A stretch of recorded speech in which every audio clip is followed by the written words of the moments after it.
நடிகர் சங்க கட்டிட விவகாரம் தொடர்பாக நடிகர் சங்கத்தின் தற்போதைய தலைவர் சரத்குமாருக்கும் நடிகர் விஷாலுக்கும் இடையே கடந்த சில ஆண்டுகளாகவே மோதல் இருந்து வருகிறது.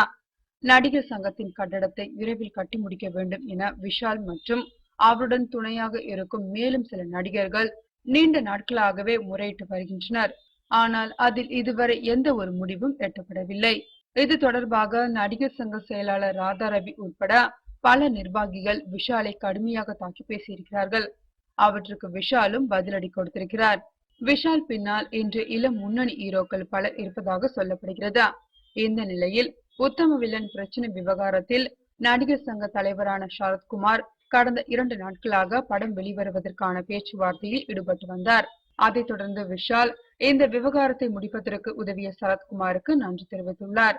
அவருடைய ட்விட்டர் வலைதளத்தில் உத்தம வில்லன் தமிழ்நாடு முழுவதும் வெளியானதில் மிகவும் மகிழ்ச்சி, வாழ்த்துக்கள் என குறிப்பிட்டிருந்தார்.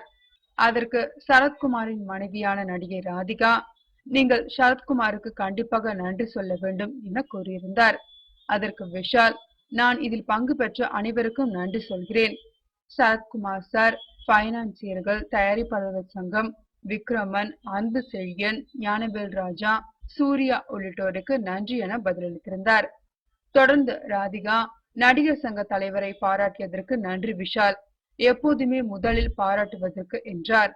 ஒரு தீர்வை உருவாக்குவதற்கும் பிரச்சனையை முடிப்பதற்கும் சரத்குமார் சாரை முதலில் பாராட்டுவது நான் தான் என அதற்கு விஷால் பதிலளித்துள்ளார். உத்தம வில்லன் விவகாரத்தில் சரத்குமாரை விஷால் பாராட்டியதை தொடர்ந்து எதிரெதிர் துருவங்களாக இருந்தவர்கள் கொஞ்சம் நெருங்கி வருவது போல் தெரிகிறது என்று கோலிவுட்டில் பேசிக் கொள்கிறார்கள்.